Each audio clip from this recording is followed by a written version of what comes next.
"Mom, maybe it's time you let someone else take care of the house," my son David said as he sipped his coffee, the words landing like cold metal on my chest. I froze mid-step in the kitchen, the sunlight streaming through the half-open blinds catching the dust motes that danced lazily in the air, and I realized immediately this wasn't a passing comment. The aroma of fresh brewed coffee, mixed with the faint scent of vanilla candles I had lit earlier, did nothing to soften the sting. I placed the tray I was carrying gently onto the counter, my hands steady even as my heart thudded audibly in my ears.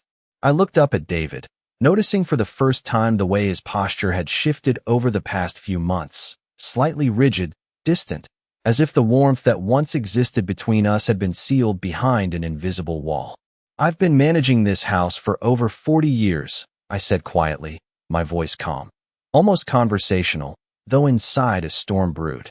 Each cupboard I had cleaned, every floorboard polished, every repair carefully planned in my meticulous schedule, suddenly seemed insignificant to him. He didn't flinch, only raised an eyebrow, the corner of his mouth tugging into a faint, almost imperceptible smirk, and for a second I could see the influence of his wife, Jessica, behind that expression, though she wasn't even in the room yet. The silence stretched, broken only by the hum of the refrigerator and the occasional clink of the coffee mug as David set it back on the coaster. I moved slowly toward the living room, taking in the framed photographs that lined the walls. My wedding day, David's first birthday, family vacations, and holiday gatherings, each image a testament to decades of shared experiences, now shadowed by a subtle sense of alienation. As I sat down on the edge of the sofa, the cushions still holding the faint imprint of my husband's chair, I felt the weight of the past pressing down on me. There was a quiet in the house, an almost unnatural stillness, and I realized how few moments remained when our home felt truly like a family space rather than a battleground for control. I reflected on the mornings spent making pancakes for David and his siblings, the afternoons spent sewing costumes for school plays, the evenings organizing family dinners, and how all of it now seemed taken for granted, overlooked, or dismissed. My thoughts were interrupted by the soft click of the front door as Jessica entered, her polished shoes making precise taps on the hardwood floor, her presence commanding even without a word spoken. She gave a curt nod, acknowledging me, yet the air between us was charged with an unspoken tension, a delicate balance of civility masking calculation. I leaned back slightly, meeting her gaze, keeping my expression neutral, and in that moment I decided to hold my ground not with raised voices or dramatic gestures, but with quiet resolve and measured patience. I allowed myself to note every small detail, the way she organized her purse, the subtle way she adjusted her scarf, the barely perceptible shift of her weight, each gesture a piece of the puzzle I was beginning to assemble. The kitchen clock ticked steadily, each second a reminder that time was still passing, that the life I had built and maintained was not just memories, but a living testament to resilience, and that any attempts to diminish it would not go unnoticed. I thought of my husband, of his steady presence and gentle guidance, and I drew strength from the knowledge that my care for this home, for my family, and for the values instilled over decades, remained unwavering. I sipped my coffee, the warmth seeping slowly into my hands, grounding me in the moment, and I made a silent promise to observe, to understand, and to respond not with anger, but with clarity and deliberate action, letting the unfolding situation reveal the true intentions behind the casual words and masked smiles. Aware that the quiet patience I exercised now would be the foundation of the control and respect I intended to reclaim. The rest of that afternoon passed in a strange silence. David and Jessica remained in the house for another hour, talking quietly in the kitchen while I sat in the living room pretending to read a magazine that I had not actually looked at in years. Every now and then I heard my name mentioned in lowered voices, followed by a pause that felt far too deliberate to be innocent.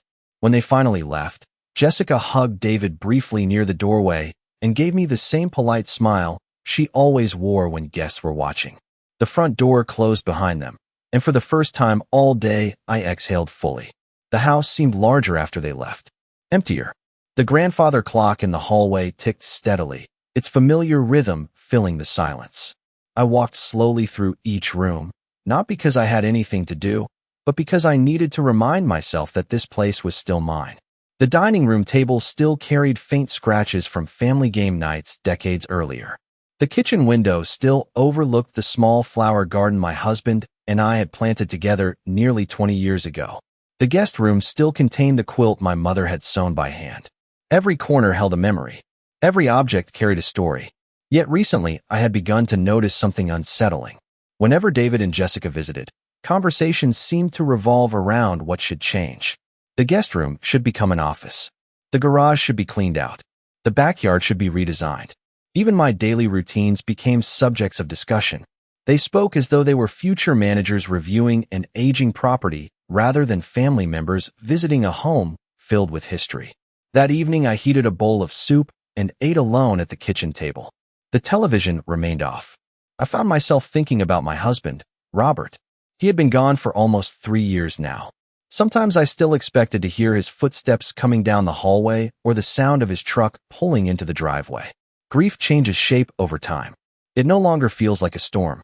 It becomes a quiet companion sitting beside you in ordinary moments. Robert had always trusted his instincts about people. Looking back, I remembered several occasions when he seemed uncomfortable after conversations with Jessica. He never said much. He was not the type to create conflict. But now those memories surfaced differently. Small comments, brief expressions, moments I had dismissed at the time. I carried my bowl to the sink and looked out the window into the darkening yard. The porch light illuminated the flower beds, casting long shadows across the lawn. Everything appeared peaceful, yet underneath that calm, something felt off. Over the following week, I began noticing more things. David called less often than usual, but when he did call, his questions felt oddly specific. Had I considered downsizing? Was the house becoming difficult to maintain? Had I looked into retirement communities? Each question sounded reasonable on its own. Together, they formed a pattern. One afternoon, my neighbor Carol stopped by with a basket of blueberry muffins. We sat on the front porch drinking iced tea while the late summer breeze moved through the trees. At one point, she hesitated before speaking. "I hope you do not mind me mentioning this," she said carefully. "But I saw David and Jessica downtown last Tuesday." I smiled. "That is not unusual." Carol nodded slowly. "No, but they were meeting with a real estate agent." Her words settled heavily between us. I kept my expression calm and thanked her for telling me. After she left, I remained on the porch long after sunset.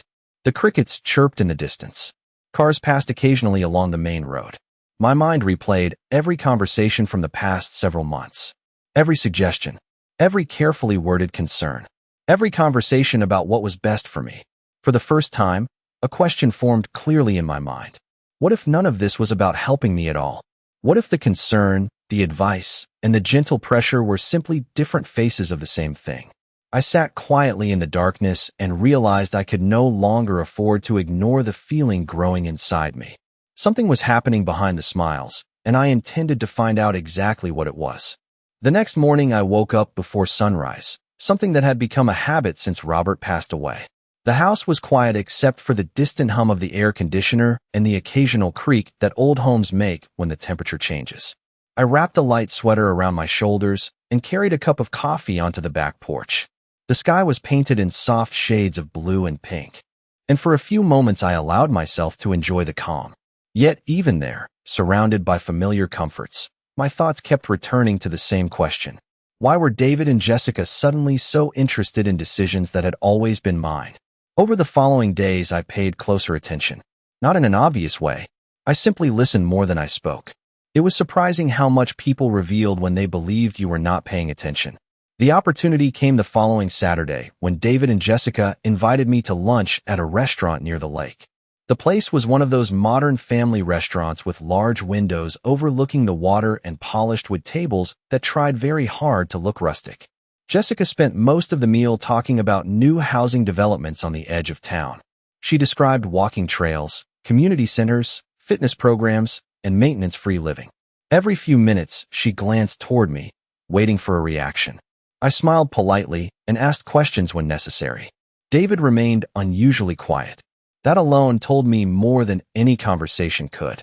My son had never been good at hiding discomfort. When he was 10 years old, he could not keep a secret birthday present hidden for more than a day. Now, at 42, he still carried the same tells. He avoided eye contact whenever Jessica brought up moving. He stirred his iced tea repeatedly even after the ice had melted. Most revealing of all, he never once asked what I wanted. After lunch, they insisted on driving me home. As we pulled into the driveway, Jessica pointed toward the house and said, "You know, a place this size can become overwhelming before people realize it." People. Not you. Not Margaret. Just people. I noticed the choice of words immediately. That evening I found myself standing in Robert's old workshop behind the garage. The room had barely changed since he passed away. His tools still hung neatly on the wall. His workbench remained exactly where he had left it. Running my fingers across the smooth wooden surface, I remembered a conversation we had years earlier. We had been discussing retirement plans, and Robert had laughed when someone suggested, "We move into a smaller home. This place is part of us," he had said. "As long as we are able, this is where we belong." At the time I thought it was simply sentiment. Now those words carried a different weight. A few days later, another unexpected piece of information arrived. I was grocery shopping when I ran into Melissa Turner, a woman who had worked at the same bank as Jessica several years earlier. We exchanged small talk beside the produce section before she casually mentioned seeing Jessica recently. She seemed excited about something, Melissa said. Talking about a property situation finally coming together. I kept my expression neutral. "Really?" Melissa nodded. I did not catch all the details. Something about timing and making plans for the future. She smiled and continued shopping, unaware that her simple comment had sent a chill through me. Driving home, I replayed every conversation from the past month. The real estate agent, the retirement communities, the repeated discussions about my house, the references to future plans. None of it felt random anymore. That night, I sat alone in the living room with an old photo album open on my lap. Page after page showed milestones of a family built through decades of effort, sacrifice, and love. Looking at those photographs, I realized something important. Control rarely announces itself openly. It arrives disguised as concern. It hides behind advice. It wraps itself in polite smiles and reasonable suggestions. And by the time you recognize it, people expect you to surrender without resistance. I closed the album carefully and stared out the window into the darkness. Somewhere along the way, David and Jessica had begun making plans that involved my future. The problem was that nobody had bothered to ask for my permission. And for the first time, I was ready to discover exactly how far those plans went. The following week, I began to observe more deliberately, taking careful note of every interaction that occurred within my home. I found myself moving through the rooms with a quiet awareness, as though every creak of the floorboards and every light flicker carried a hidden message. David had taken to. Arriving home later in the evenings, often with Jessica trailing behind him, each of them speaking in soft tones that only heightened my curiosity rather than diminished it. I would catch fragments of their conversations as I passed the kitchen or living room, phrases that seemed innocuous on their own, but together formed a subtle pattern I could not ignore. There were repeated mentions of timelines, adjustments, and new arrangements, always framed as concerns for my well-being, yet the undertones suggested an urgency that felt calculated. One afternoon, I decided to revisit the stack of paperwork that had accumulated on the desk near the bay window. Documents related to the house, insurance policies, and bills had been carefully filed, but certain envelopes had shifted slightly, as if someone had recently handled them. I noted the handwriting on a few envelopes, recognizing familiar names from past transactions, and realized that reviewing these papers would reveal more than just dates and amounts. They would show intentions and priorities that had been cloaked in politeness. Later that evening, I walked into the kitchen to prepare a small dinner, mindful that David might return soon. The setting sun cast long shadows across the countertops, highlighting every tool and utensil in sharp relief. I arranged the plates with care, noting how each placement mirrored decades of practice in maintaining the home and honoring shared meals. As I carried the plates to the dining table, I reflected on the quiet resilience that had guided me for years. It was not the kind of strength that announces itself with loud declarations. It was measured, deliberate, and rooted in understanding the motives of others before responding. When David finally arrived, he seemed momentarily surprised to find the table ready, the aroma of roast chicken and seasoned vegetables filling the air. Jessica followed shortly after, adjusting her scarf and offering a brief nod, her eyes scanning the room for subtle reactions.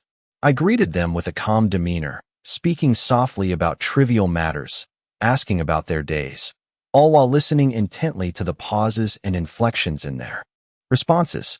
Each answer, each hesitation, became a clue, a piece of a puzzle I had not fully recognized before. The evening unfolded slowly, conversations weaving between mundane topics and carefully veiled suggestions about future plans. I noticed how Jessica would mention alternate housing options, community activities, and simplified living as if planting seeds of thought rather than expressing immediate concern. David, though quieter, reinforced her points with careful agreement, never overtly dismissive, but never entirely neutral either. After dinner, I cleared the table methodically, placing the dishes in the dishwasher with the same precision that had always defined my household routines. Standing at the sink, I gazed out the window into the garden, where the last light of day lingered across the flowers and shrubs Robert had once tended. In that quiet reflection, I understood that the unfolding situation required patience and observation more than confrontation. The patterns were now visible, and the intention behind the advice, the gentle nudges, and the carefully chosen words could not be ignored. I resolved to continue monitoring every move, every conversation, and every suggestion, recognizing that true understanding was built not on immediate reactions, but on a careful accumulation of evidence and insight, allowing me to navigate the complex dynamics of my family while preserving the dignity and authority that had long defined my role within this home. 2 days later, the first real crack appeared in the carefully polished picture David and Jessica had been presenting. It happened on a Wednesday afternoon while I was organizing old photographs in the study. The room smelled faintly of paper and cedar from the antique bookshelf Robert had built years ago. Sunlight filtered through the curtains, illuminating tiny particles of dust that drifted lazily through the air. I had spent most of the morning sorting family albums, separating photographs into neat stacks according to year, when my phone rang unexpectedly. The caller was Emily, my 24-year-old granddaughter. We had always been close. Unlike many younger people, she still believed in long conversations and handwritten birthday cards. Her voice sounded hesitant. "Grandma, do you have a minute?" she asked. Something in her tone immediately caught my attention. "Of course," I replied. There was a brief silence before she continued. "I'm not sure if I should be saying this." I set the photograph in my hand down carefully. "What is it, sweetheart?" Another pause followed. "I was at Dad's house last weekend." She lowered her voice slightly. Jessica was showing someone pictures on her tablet. They were looking at houses. My stomach tightened. "What kind of houses?" Emily hesitated again. "Large houses. Some of them were way outside their budget." I remained silent. Years of life experience had taught me that silence often encouraged people to reveal more. Then I heard Jessica say something strange. Emily continued. She said once everything was finalized, they would have plenty of room and would not need to worry about space anymore. I looked out the study window toward the backyard. The bird feeder Robert had installed still stood near the fence, attracting cardinals every morning. Everything outside appeared peaceful.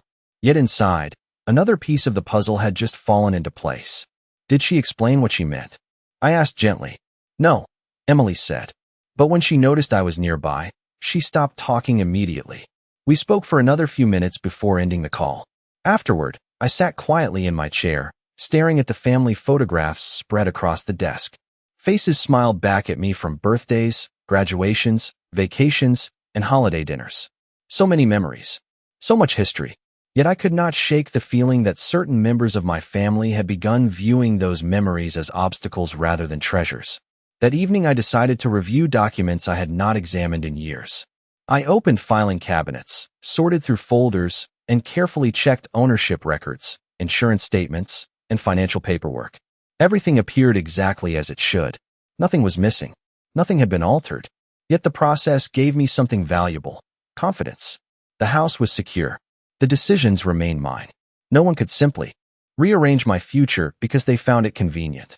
The following morning I received another surprise. Carol stopped by carrying a container of homemade cookies. As we sat at the kitchen table drinking coffee, she mentioned seeing Jessica again. This time she had been meeting with the same real estate agent Carol had noticed weeks earlier. The information settled heavily in the room. Neither of us spoke for several moments. Finally, Carol reached across the table and touched my hand gently. "Margaret," she said softly, "whatever is happening, do not let anyone make you believe you are powerless." Her words stayed with me long after she left. That night, as I turned off the lights and prepared for bed, I realized something important. For weeks I had been reacting to clues and suspicions, but now the pattern had become impossible to ignore. People were making plans that depended on controlling decisions that belonged solely to me. They assumed I would remain unaware. They assumed I would simply follow the path they had chosen. What they did not realize was that I had finally stopped looking at their words. I had started paying attention to their actions. The following week marked a quiet shift in my thinking. For the first time since Robert passed away, I stopped focusing on what I might lose and began focusing on what I still possessed. My home was mine. My decisions were mine. My future was mine. That realization brought a sense of calm I had not felt in months. I no longer spent my evenings wondering whether David and Jessica were planning something. I already knew they were. The only question that remained was how far they intended to go. On Thursday afternoon, David called unexpectedly. His voice carried an unusual enthusiasm.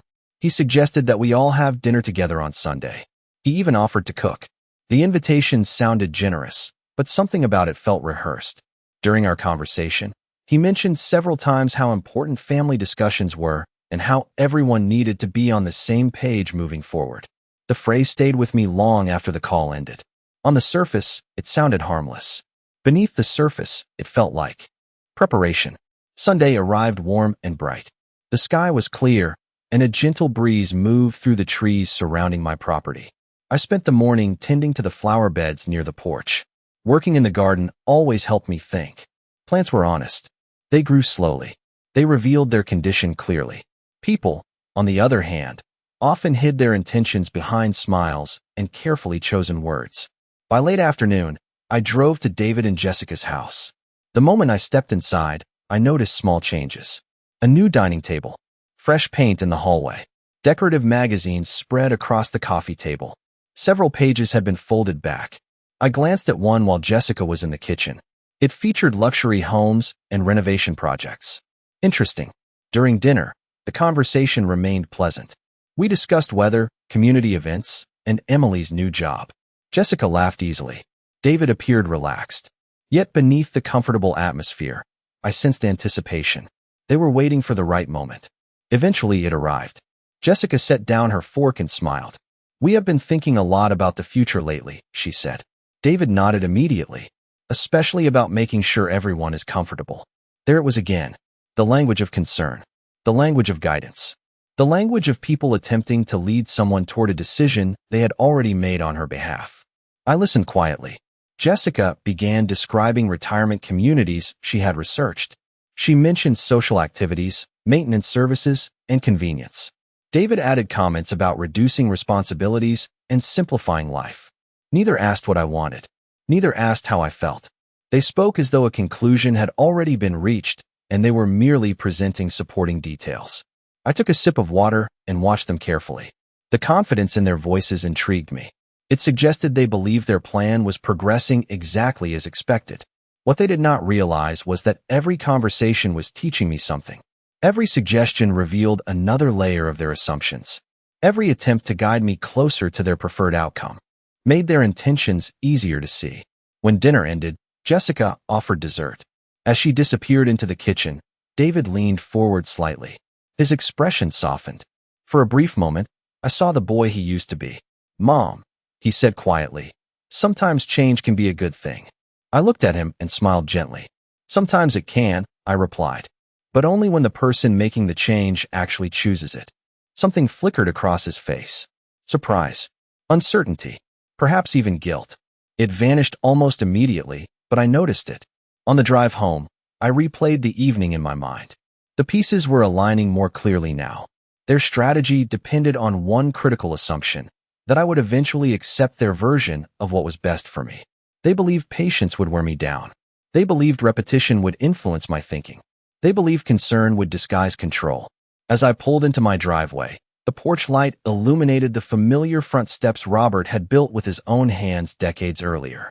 I stood there for a long moment before going inside. The house greeted me with its familiar stillness. For the first time, that silence no longer felt lonely.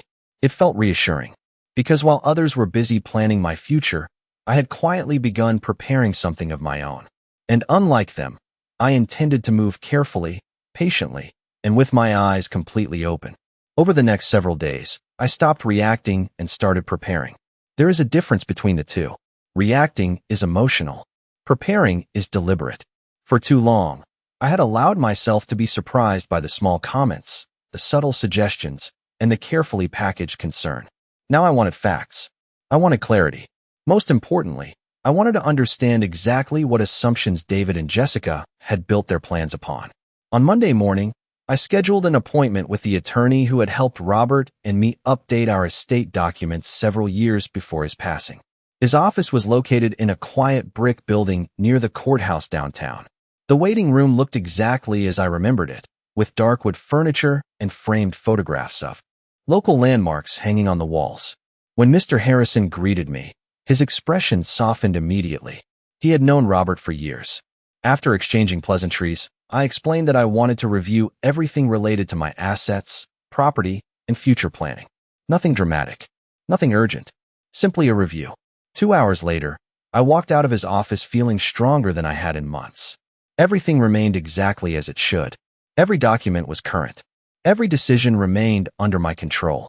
Most importantly, no one could make changes without my direct involvement and consent. The reassurance settled something deep inside me. That afternoon, I returned home and found a message waiting on my voicemail. It was Jessica. Her voice sounded unusually cheerful. She wanted to know if I would be available later in the week for what she described as an important family conversation. The wording caught my attention immediately. Not a visit. Not dinner.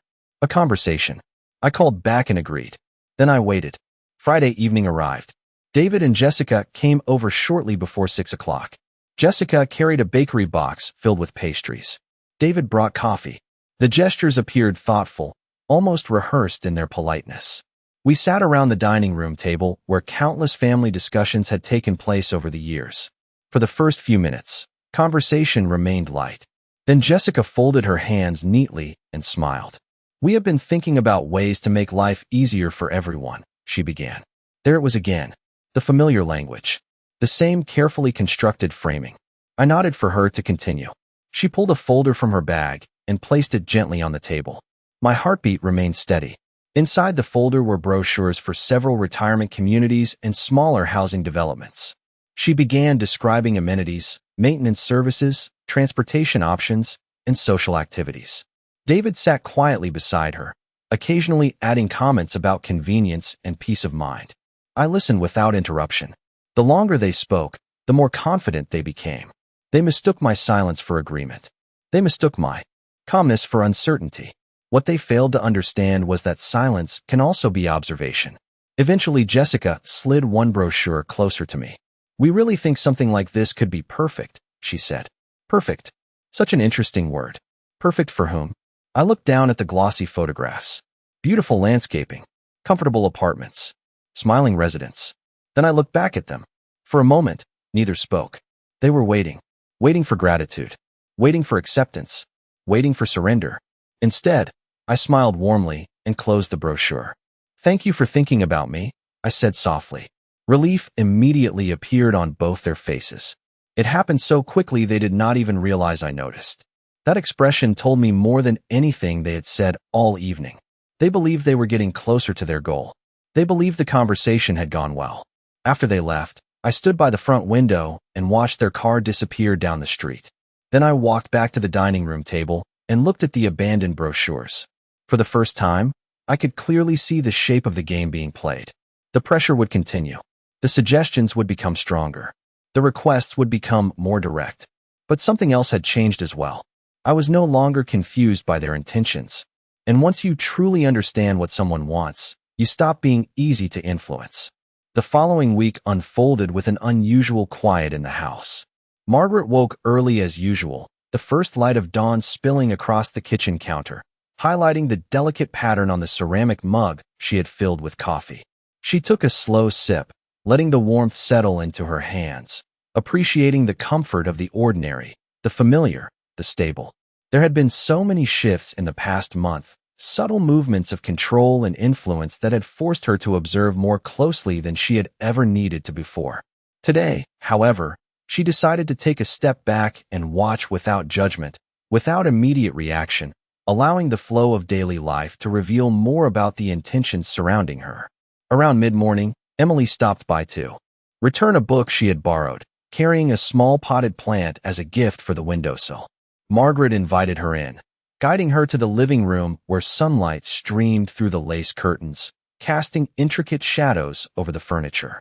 As they talked, Emily casually mentioned having overheard conversations between David and Jessica regarding potential changes to the home and the way the family was planning for the coming months. Margaret nodded, listening carefully, noticing the way her granddaughter chose her words, the hesitation in her tone, the careful balance between honesty and discretion. Each sentence added to the picture she was constructing, a puzzle made of actions and words carefully observed. After Emily left, Margaret spent several hours reviewing her calendars, notes, and household records, marking dates and events, making mental notes of patterns she had seen. The afternoon sun shifted through the windows as she moved methodically from room to room, adjusting small things here and there, leaving no detail unnoticed. By late afternoon, she had a clear understanding of the structure and rhythm of the household, the subtle pushes and suggestions that had been layered over time, all designed to influence her decisions without direct confrontation. The process itself was meditative. Margaret felt the calm clarity that comes when one observes rather than reacts, when one understands without needing to assert immediately. That evening, David and Jessica returned, arriving for what they called a casual dinner. Margaret had prepared a simple meal, her own comfort foods, familiar dishes that spoke of home and history. Conversation flowed lightly at first, touching on topics of work, school, and neighborhood events. Then, as expected, Jessica brought up the subject of plans for the coming months, the future, and opportunities to simplify life. David nodded and added his thoughts. Margaret listened, offering polite responses, but her attention was focused on the underlying message, the unspoken assumptions, and the way they expected her to respond. She observed their expressions, their inflections, the subtle cues in their body language. They did not realize that every move they made, every carefully selected phrase, had been noticed, recorded mentally, and analyzed. By the time dessert was served, Margaret had formed a complete picture of the strategy they were attempting to employ. She maintained her calm demeanor, smiling gently when appropriate, asking questions that seemed casual but were designed to clarify their intentions. As the evening ended and they departed, Margaret stood by the front window, watching their car disappear down the quiet street. The house, now empty again, felt steady, strong, and wholly her own. The knowledge she had gathered over the past weeks gave her a sense of control and reassurance. She understood the intentions, the plans, and the assumptions. And while others might have thought they were guiding her, Margaret knew she had already begun guiding herself. The turning point arrived on a quiet Tuesday evening. The air outside carried the first hint of autumn, and a gentle breeze moved through the maple trees that lined the street. I had spent the day organizing old keepsakes, placing photographs and letters into carefully labeled boxes. There was something comforting about preserving memories on my own terms. As the sun began to set, my phone rang. It was David. His voice sounded unusually serious. He asked if he and Jessica could stop by that evening because they wanted to discuss something important. I agreed. An hour later, they arrived carrying the same expressions I had seen many times before, polite smiles masking nervous anticipation. We sat together in the living room. The lamps cast a warm glow across the room, illuminating the family photographs displayed on the mantel. Jessica began speaking first. She explained that they had been worried about me for some time. She talked about safety, convenience, and planning ahead. David added comments about reducing stress and simplifying responsibilities. Then, finally, the conversation reached the destination I had known it was approaching for weeks. Jessica suggested that I seriously consider moving into one of the communities they had recommended. She spoke carefully, choosing every word with precision. David nodded. Beside her, when she finished, silence settled over the room. For several seconds, nobody spoke. Then I folded my hands calmly in my lap and smiled. I appreciate your concern, I said. Relief immediately appeared on their faces. They thought the discussion was going exactly as planned. But then I continued, which is why I spent the last several weeks speaking with my attorney, reviewing my plans, and evaluating my future. The relief vanished. David blinked. Jessica sat slightly straighter. Neither interrupted. I wanted to make sure every decision reflected what I actually wanted. I continued. And after careful thought, I have made my choice. The room remained completely still. I looked around at the house that Robert and I had built together over decades. Every wall held a memory. Every room represented years of effort, sacrifice, and love. I am staying right here, I said gently. This home still serves me well.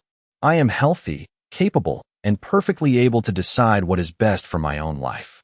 Jessica opened her mouth as if to respond, then stopped. David looked down at his hands. For the first time in a very long time, nobody tried to persuade me. Nobody offered another brochure. Nobody suggested another alternative. The conversation had changed because the balance had changed. They finally understood that the future they had imagined was never theirs to design. After a few more minutes of awkward discussion, they left. I walked them to the door, wished them a safe drive home, and watched as their car disappeared into the evening darkness. Then I closed the door and stood quietly in the entryway. The house was silent. Not lonely. Not empty. Peaceful. I moved slowly through each room, turning off lights as I went. When I reached the living room, I paused in front of a photograph of Robert. His familiar smile seemed unchanged by time. I found myself smiling back. The lesson I carried from those weeks was surprisingly simple. Love should never require surrendering your voice. Concern should never replace respect. And family should never confuse guidance with control. I had spent months feeling pressured to follow a path someone else had chosen for me. In the end, I discovered that the strongest response was not anger or confrontation. It was clarity. It was knowing who I was, what I valued, and where I belonged. That night, as I switched off the final lamp and prepared for bed, I felt something I had not felt in a long time. Confidence. Not because I had changed anyone else's mind, but because I had finally trusted my own.